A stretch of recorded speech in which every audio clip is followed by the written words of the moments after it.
അത് എൻ്റെ പല ആൾക്കാരും ചോദിച്ചിട്ടുണ്ട്, പല ഇന്റർവ്യൂവിലും ചോദിച്ചിട്ടുണ്ട്.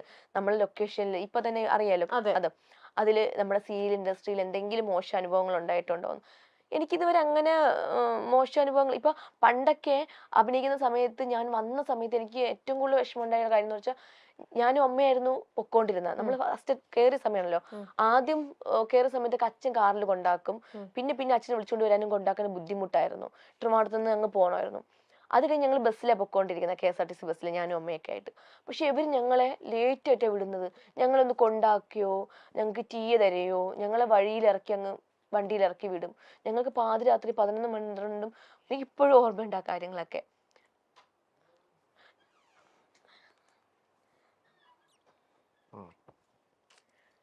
ഇപ്പോഴും ഓർമ്മയുണ്ട്. അപ്പോഴേക്കും എനിക്കൊരു വാശിയുണ്ടായിരുന്നു, എവിടെയെങ്കിലും എത്തണം, സ്വന്തമായിട്ടൊരു കാർ മേടിക്കണം എന്നൊക്കെ എനിക്ക് ആഗ്രഹമുണ്ട്. ഹാപ്പിയാണ്. അതൊക്കെ എപ്പോഴായിരുന്നു അനു ഇതൊക്കെ?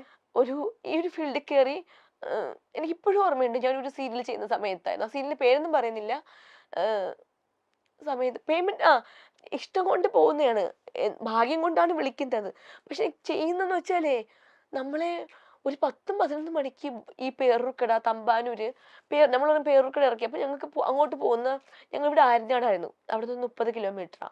അപ്പം അവിടെ നിന്ന് അപ്പൊ ഞാനും അമ്മയും മാത്രമേ ഉള്ളൂ. ഞാൻ പറഞ്ഞില്ല, അമ്മ ആള് ഭയങ്കര പാവമാണ്. പക്ഷെ ഇങ്ങനെയുള്ള കാര്യങ്ങൾക്ക് ഭയങ്കര കോൺഫിഡൻസ്. നമ്മുടെ അടുത്തൊക്കെ മോശമായിട്ട് ആരെങ്കിലും ബിഹേവ് ചെയ്ത് കഴിഞ്ഞാൽ അമ്മയ്ക്ക് തിരിച്ചു കൊടുക്കാനൊക്കെ അറിയാം. അങ്ങനെ ഒരു കോൺഫിഡൻസും കാര്യങ്ങളും അമ്മ എനിക്ക് തന്നിട്ടുണ്ട്. അപ്പൊ ഞങ്ങളെ ഒരു 11 12 മണിക്കൊക്കെ ഷൂട്ട് കഴിഞ്ഞാലും വിടത്തില്ല, പിടിച്ചിരുത്തിക്കും. കാരണം ഒരു വണ്ടിയേ ഉള്ളൂ. നഷ്ടമല്ലേ അവർക്ക് അങ്ങോട്ടും ഇങ്ങോട്ടും വണ്ടി ഓടാനായിട്ട്. നമ്മളിപ്പോ വന്ന ആർട്ടിസ്റ്റ് അല്ലേ, സീനിയർ ആർട്ടിസ്റ്റ് അല്ലല്ലോ. അപ്പൊ നമ്മളൊക്കെ ആ സമയത്ത് വന്ന ടൈമിൽ നമ്മളെ 11 മണി നമുക്ക് ഇത്രയും ദൂരം പോകണമെന്ന് പറഞ്ഞപ്പോഴും 11 മണിക്കും 12 മണിക്കും അതോടുകൂടി ഞാൻ സീരിയൽ നിർത്തി. അത് ആ സമയത്ത് മാത്രമല്ലേ, ഇപ്പോഴും ഉണ്ട്. പിന്നെ ഇപ്പോഴും 11 12 മണിക്കൊക്കെ പിടിച്ചിരുത്തിക്കുക. എന്തിനാണ് പെൺകുട്ടികളെയൊക്കെ അവരെ പാരന്റ്സിനെ പിടിച്ചിരുത്തിക്കുന്നത്? ഇപ്പോഴും ഉണ്ട് കേട്ടോ. സ്റ്റാർ വാല്യൂ ഇല്ലാത്തതുകൊണ്ടാണ്. സ്റ്റാർ വാല്യൂ ഇല്ലാത്തതുകൊണ്ടായിരിക്കും ഉറപ്പായിട്ടും. ഇപ്പൊ ഈ പറയുന്ന പോലെ നമ്മള് കുറച്ച് അറിയപ്പെടുന്ന ആൾക്കാരാണെങ്കിൽ അവര് പ്രതികരിക്കുമല്ലോ. ഇപ്പൊ ഈ ആദ്യമായിട്ട് വരുന്ന കുട്ടികൾ പ്രതികരിക്കാൻ നിൽക്കില്ല. ഇപ്പൊ വരുന്ന കുട്ടികൾക്ക് എന്താ പേടിയെന്ന് അറിയാമോ?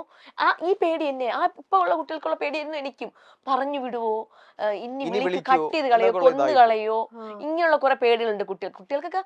അഭിനയിക്കുള്ള ആഗ്രഹം കൊണ്ട് വരുന്ന പെൺകുട്ടികളാണ് ആൺകുട്ടികളുമാണ്.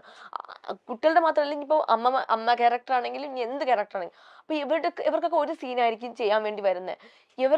ഇവർക്ക് തമ്പാനൂരോ അല്ലെങ്കിൽ ഏതെങ്കിലും ബസ് സ്റ്റാൻഡിലോ ബസ് സ്റ്റോപ്പിലോ ഇറക്കി വിടണമെങ്കിൽ 11 12 മണിക്കൊക്കെ പിടിച്ചിരുത്തിയിരിക്കും. ഇവർക്കൊക്കെ എന്ത് ദൂരം പോവേണ്ടവരാ. നാളെ സമയത്ത് ആ കുട്ടികൾക്ക് എന്തെങ്കിലും വന്നു കഴിഞ്ഞാൽ എന്ത് ചെയ്യും? അതൊന്നും ഇങ്ങനത്തെ ഈ പ്രൊഡക്ഷന്റെ സൈഡിൽ പ്രതികരിക്കുന്നില്ല. ഞാൻ പ്രതികരിക്കും. എനിക്ക് വണ്ടി വിട്ടില്ല എന്നുണ്ടെങ്കിൽ ഞാൻ പറയും നാളെ ഞാൻ വരത്തില്ല എന്ന് പറയും. പക്ഷെ ഇപ്പൊ ആരും അങ്ങനെ ചെയ്യത്തില്ല, എന്റെ അടുത്ത് ചെയ്യത്തില്ല. ഇപ്പൊ നമ്മുടെ ഈ പറയുന്ന ഇപ്പൊ ഹേമ കമ്മീഷനിലാണേലും ഇങ്ങനത്തെ കുറെ ഇഷ്യൂസ് ആണ്, നമുക്ക് അത് കിട്ടുന്നില്ല, ഇതൊക്കെ തന്നെയാണല്ലോ. പറയില്ല, കാരണം അവർക്ക് ജീവിക്കാൻ വേണ്ടിട്ട് ആരും ഒന്നും പറയില്ല. പക്ഷെ ഇപ്പൊ അനു പറഞ്ഞ പോലെ നമ്മൾ അങ്ങനെ പറയാതിരിക്കുകയാണോ വേണ്ടത്? നമ്മൾ പ്രതികരിച്ചില്ലെങ്കിൽ ഞാൻ അങ്ങനെ പറയുള്ളൂ. നമ്മളുടെ ആര് മോശമായിട്ട് പറഞ്ഞാലും എന്ത് പറഞ്ഞാലും നമ്മൾ പ്രതികരിക്കണം. നമ്മൾ ആരും ഒന്നും ചെയ്യാൻ പറ്റില്ല, ഒന്നും ചെയ്യാൻ പോകുന്നില്ല. അതെ, അങ്ങനെ ആകല്ലേ. ഇപ്പൊ തന്നെ അനു പറഞ്ഞ പോലെ ഇങ്ങനെ വിഷമിച്ചിരിക്കുമോ നമ്മളിത് എന്താ പറയാ, കരയുന്നവരെന്നും കുട്ടികൾക്ക് ഞാൻ പറഞ്ഞു കൊടുക്കാറുണ്ട്, ഒരിക്കലും ഇങ്ങനെ ഇരിക്കരുത്, പറയണം. എനിക്ക് വണ്ടി ഇട്ട് തരാൻ പറ, അല്ലെങ്കിൽ എനിക്ക് ഇങ്ങനെ ചെയ്തു തരാൻ പറ, പറ്റത്തില്ല എന്ന് പറ. വേറെ മോശമൊന്നുമല്ല, ഈ വണ്ടിയുടെ അങ്ങനെയൊക്കെയുള്ള കാര്യങ്ങളൊക്കെ. പക്ഷെ ഇപ്പൊ ഈ പറഞ്ഞ പോലെ തന്നെ തുടക്കക്കാരിയാന്നുള്ള രീതിയിൽ ഇപ്പൊ അനു തന്നെ ഫേസ് ചെയ്ത് പോയിട്ടുണ്ട്. ഒരുപാട് സമയത്ത് ഇത്രയും ബോൾഡ് ആയിട്ടുള്ള അനു പറയാൻ പറ്റുന്നുണ്ടായിരുന്നില്ല അല്ലേ? അന്ന് ഞാൻ പമ്മിയായിരുന്നു. ഈ ഒരു ഫീൽഡ് വന്ന് ഞാൻ കാരണം അവിടെ എന്തെങ്കിലും പ്രശ്നം ഉണ്ടാവോ, ഞാൻ കാരണം അവർക്ക് ബുദ്ധിമുട്ടുണ്ടാവോ, ഞാൻ കാരണം എന്നെ വിളിക്കാതെ വരുമോ, എന്നെ കൊന്നുകളയോ എന്ന് പറഞ്ഞാൽ സീരിയലിനകത്ത് ക്യാരക്ടർ കൊന്നുകളയോ, അങ്ങനെ നമ്മുടെ ഫ്രണ്ട്സിന്റെ ഇടയിൽ റിലേറ്റീവ്സിന്റെ ഇടയിലൊക്കെ നമ്മളുടെ ക്യാരക്ടറൊക്കെ ഭയങ്കര ബൂസ്റ്റപ്പ് ചെയ്ത് എല്ലാം ഫേമസ് ആയിട്ടൊക്കെ ഇരിക്കുന്നില്ല. നമ്മൾ എല്ലാവരുടെ ഇടയിൽ കണ്ടോ ഈ ക്യാരക്ടർ ചെയ്യുന്നത്. പെട്ടെന്നൊരു സമയത്ത് എന്റെ ക്യാരക്ടർ കട്ട് ചെയ്ത് കളയുമ്പോൾ നമ്മൾ അവരുടെ മുന്നിൽ നാണം കെടുക. മനസ്സിലായില്ലേ? അതുകൊണ്ട് എല്ലാം അഡ്ജസ്റ്റ് ചെയ്ത് പോകും. അങ്ങനെ അഡ്ജസ്റ്റ് ചെയ്ത് പോവരുതെന്ന് ഇപ്പൊ അനുവിന് മനസ്സിലായി. എനിക്ക് മനസ്സിലായി. പക്ഷെ നമ്മൾ അങ്ങനെ നിൽക്കേണ്ട ആവശ്യം നമുക്ക് ഇതല്ലെങ്കിൽ നമുക്ക് വേറെ എന്തെങ്കിലും ജോലി നമുക്ക് പോണം. അതെ, പക്ഷെ അത് ഇപ്പൊ പറഞ്ഞതല്ലാതെ ഈ വരുന്ന ആൾക്കാർക്ക് ഭയങ്കരമായിട്ട് ഇതൊരു പാഷനായിട്ട് കൊണ്ടുവരുന്ന ആൾക്കാരാണ് ചേച്ചി. അപ്പൊ അതിന്റെ ഒരു ഇതിലാണ് അവർക്ക് പൈസയോ അല്ലെങ്കിൽ ഒരുപാട് കുട്ടികൾക്ക് അതൊന്നും ഒരു അഭിനയം പ്രശ്നം എന്ന് പറയുന്നത് കാണില്ല. ഭയങ്കര ഇഷ്ടമാണ്. കുഞ്ഞിലെ ഇപ്പൊ എനിക്ക് കുഞ്ഞിലുള്ള ഒരു ആഗ്രഹമായിരുന്നു എനിക്ക് അഭിനയിക്കാൻ. എനിക്ക് ഈ ഒരു ഫീൽഡിൽ വരാൻ പറ്റുമെന്ന് പോലും ഞാൻ എൻ്റെ ലൈഫിൽ ഞാൻ ആഗ്രഹിച്ചിട്ടുണ്ട്. പക്ഷേ എനിക്ക് കിട്ടുമെന്ന് വിചാരിച്ച കാര്യമേ അല്ല. അപ്പോൾ എന്തോ ഒരു ഭാഗ്യം. എനിക്ക് തോന്നുന്നു നമ്മൾ ഒരുപാട് ആഗ്രഹിക്കുമ്പോഴാണ് കുറച്ചെങ്കിലും കിട്ടുന്നെന്ന് പറയാറുണ്ട്. അപ്പം അങ്ങനെ കിട്ടിയതായിരിക്കും എനിക്കിത്. അപ്പൊ നമ്മളത് ഇപ്പൊ ഞാൻ കുറെ കാര്യങ്ങൾ പഠിച്ചെന്ന് വെച്ചാല് നമ്മുടെ ഞാൻ പറയാം സ്റ്റാർ മാജിക്കിൽ അവരെല്ലാം നമുക്ക് ചെയ്തു തരും കേട്ടോ. അങ്ങനെ ഈ സമയത്ത് വിടാൻ പറഞ്ഞത് വിടും. ചേട്ടാ എനിക്ക് ഇത്ര മണിക്ക് പോണം, ആ പൊക്കോ എന്നൊക്കെ പറഞ്ഞ് ഞങ്ങളെ വിടും. അതുകൊണ്ടാണ് ഞാൻ ഇപ്പോഴും നിൽക്കുന്നത്. നമ്മളൊരു എല്ലാരും എല്ലാരും അങ്ങനെയല്ല കേട്ടോ. പറഞ്ഞ പോലെ എല്ലാരും അതിനകത്ത് ഒരു ചില ആൾക്കാർ അങ്ങനെയുണ്ട്. അതെല്ലായിടത്തും നല്ലതും ചീത്തയും ഉണ്ടല്ലോ. ഇപ്പൊ ഈ പറയുന്ന പോലെ പെൺകുട്ടികൾക്ക് ഇങ്ങനെ ധാരാളം ഒരുപാട് പെൺകുട്ടികൾക്ക് ഉണ്ടാവും അനുഭവം പറയാൻ. പക്ഷെ അതേപോലെ തന്നെ നിങ്ങൾ ആൺകുട്ടികളും ഇത്തരത്തിലുള്ള ഇങ്ങനെ അവോയ്ഡ് ചെയ്യുക, നിഗ്ലക്ട് ചെയ്യുക, നിങ്ങളെ തള്ളി മാറ്റുക തീർച്ചയായിട്ടും ഉണ്ടായിട്ടുണ്ട്.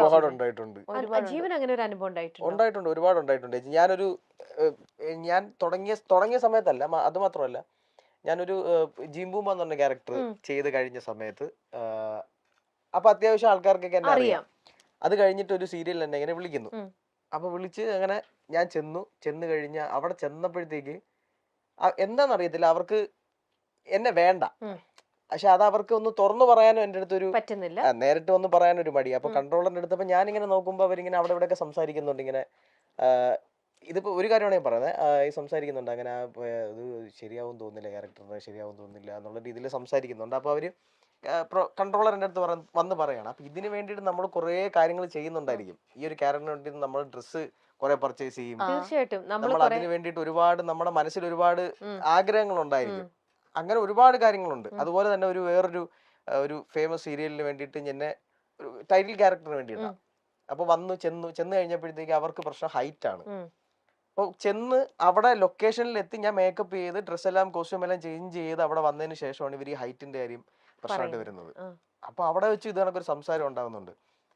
അപ്പൊ അവര് പറയുന്ന ഒരു 10 എപ്പിസോഡ് നമുക്ക് എടുത്ത് ചാനലിൽ കൊടുത്തു നോക്കിയിട്ട് അവരെന്താ പറയണത് നോക്കാന്ന് പറഞ്ഞിട്ട് ഇവര് കൊടുത്തു കഴിഞ്ഞപ്പോ അന്ന് ചാനലിന്റെ ഹെഡ് ആയിട്ടിരുന്നത് ഫേമസ് ആയിട്ടുള്ള ഒരാളാണ്. അപ്പൊ സാർ പറഞ്ഞ അവരുടെ അടുത്ത് പറഞ്ഞു, നിങ്ങൾ അവന്റെ ഹൈറ്റ് ഒന്നും നോക്കണ്ട, അവൻ ചെയ്ത് വെച്ചിരിക്കുന്നത് വെച്ചിട്ട് പെർഫോമൻസ് വെച്ചിട്ട് നിങ്ങൾ അവന്റെ കാര്യം നോക്കിയാൽ മതി, അതിൽ ഓക്കെയാണ്, അതിൽ നിങ്ങൾ നോക്കിയാൽ മതി എന്നുള്ള രീതിയിൽ പുള്ളി തന്നൊരു കോൺഫിഡൻസിന്റെ പേരിലാണ് ആ വർക്കിൽ എനിക്കൊരു കോൺഫിഡൻസ് ഉണ്ടായത്, ബാക്കി അവർക്ക് എല്ലാവർക്കും ഒരു ഇതുണ്ടായത്. മലയാള മിനി സ്ക്രീൻ പ്രേക്ഷകർക്ക് ഏറെ സുപരിചിതയായ താരമാണ് അനുമോൾ. ചെറുപ്രായം മുതൽ തന്നെ അഭിനയ രംഗത്തെത്തിയ താരത്തിന് വലിയ ആരാധക വൃന്ദം തന്നെയുണ്ട്. തന്നിൽ ഏൽപ്പിക്കുന്ന ഏത് റോളും വളരെ മികവാർന്ന രീതിയിൽ പ്രേക്ഷകർക്ക് മുന്നിൽ എത്തിക്കുന്ന അനു ലൊക്കേഷനിൽ വെച്ചുണ്ടായ ഒരു ദുരനുഭവം തുറന്നു പറഞ്ഞത് ഏറെ ചർച്ചയായി മാറിയിരുന്നു. ആദ്യകാലത്ത് രാത്രി 12 മണിവരെയൊക്കെ വെറുതെ ലൊക്കേഷനിൽ പിടിച്ചിരുത്തുമെന്നും നടു റോഡിലാണ് ഇറക്കി വിടുകയെന്നുമൊക്കെയാണ് അനു പറയുന്നത്. താരത്തിന്റെ വാക്കുകൾ ഇങ്ങനെയാണ്: ആദ്യകാലത്ത് ഞാനും അമ്മയും കൂടിയായിരുന്നു ഷൂട്ടിന് പോയിക്കൊണ്ടിരുന്നത്. അച്ഛൻ കാറിൽ കൊണ്ടാക്കുമായിരുന്നുവെങ്കിലും പിന്നീട് അദ്ദേഹത്തിന് പറ്റാതെയായി. അങ്ങനെ ഞാനും അമ്മയും ബസ്സിൽ യാത്ര ചെയ്യും. പക്ഷേ സെറ്റിലെ ആൾക്കാർ ഞങ്ങളെ വളരെ താമസിച്ചാണ് വിടുന്നത്. കൊണ്ടാക്കില്ല, ടീയെ തരില്ല, വഴിയിൽ വെച്ച് വണ്ടിയിൽ നിന്നും ഇറക്കി വിടും. അതൊരു സീരിയൽ സെറ്റായിരുന്നു. ഇപ്പോഴും അതൊക്കെ എനിക്ക് ഓർമ്മയുണ്ട്. അന്നൊക്കെ എവിടെയെങ്കിലും എത്തണം, സ്വന്തമായിട്ടൊരു കാർ വാങ്ങണം എന്നൊരു വാശി ഉണ്ടായിരുന്നു. ഇപ്പോൾ ഹാപ്പിയാണ് എന്നും അനു പറയുന്നു. അമ്മ വളരെ പാവമാണ്, പക്ഷേ ആരെങ്കിലും മോശമായി പെരുമാറിയാൽ തിരിച്ചു കൊടുക്കാൻ അറിയാം. ആ കോൺഫിഡൻസ് അമ്മ എനിക്കും തന്നിട്ടുണ്ട്. 11, 12 മണിക്ക് ഷൂട്ട് കഴിഞ്ഞാലും വിടത്തില്ല, അവിടെ ഇരുത്തിയിരിക്കും. ഒരു വണ്ടിയേ ഉള്ളൂ, അങ്ങോട്ടും ഇങ്ങോട്ടും വണ്ടി ഓടിയാൽ അവർക്ക് നഷ്ടമല്ലേ. പുതിയ ആർട്ടിസ്റ്റും കൂടിയായിരുന്നു. എന്തിനാണ് ഇത്രയും വൈകിയും ലൊക്കേഷനിൽ പെൺകുട്ടികളെ പിടിച്ചിരുത്തുന്നത്? ഇപ്പോഴും അതൊക്കെയുണ്ട്. സ്റ്റാർ വാല്യൂ ഇല്ലാത്തത് കൊണ്ടായിരിക്കും അതൊക്കെ. നാളെ ഒരു സമയത്ത് ഇങ്ങനെ വൈകി വിടുന്നവർക്ക് എന്തെങ്കിലും സംഭവിച്ചാൽ ഇവരെന്ത് ചെയ്യും? പറഞ്ഞു വിടുമോ? കട്ട് ചെയ്യുമോ? ഇനി വിളിക്കുമോ എന്നൊക്കെയുള്ള പേടി എനിക്കന്നുണ്ടായിരുന്നു. ഇപ്പോൾ ഞാൻ പ്രതികരിക്കും. വണ്ടി വിട്ടില്ലെങ്കിൽ നാളെ മുതൽ ഞാൻ വരില്ലെന്ന് പറയും. ഇത്തരം പ്രശ്നങ്ങൾ ജീവിക്കാൻ വേണ്ടി ആരും തുറന്നു പറയില്ല. എന്തുണ്ടെങ്കിലും പ്രതികരിക്കണം. നമ്മളെ ആരും ഒന്നും ചെയ്യാൻ പോകുന്നില്ല. ഇതല്ലെങ്കിൽ വേറെ ഏതെങ്കിലും ജോലിക്ക് നമ്മൾ പോകണമെന്നും അനു പറയുന്നു. ഒരിക്കൽ ആഹാരം കഴിച്ചുകൊണ്ടിരുന്നപ്പോൾ ഒരു സംവിധായകൻ എന്നെ വലിയൊരു തെറി വിളിച്ചു. ഫുഡ് കഴിക്കാൻ വേണ്ടിയാണോ വന്നത് എന്ന് പറഞ്ഞ് ഒച്ചയെടുത്തു. 2-3 വർഷം മുൻപ് നടന്ന കാര്യമാണിത്. ഒത്തിരി കരഞ്ഞു. കണ്ണീര് മുഴുവൻ ആഹാരത്തിൽ വീണു. കുറച്ചു കഴിഞ്ഞ് പുള്ളി വന്ന് എന്നോട് സോറി പറഞ്ഞു. എല്ലാം കഴിഞ്ഞ് സോറി ചോദിച്ചിട്ട് എന്ത് കാര്യം?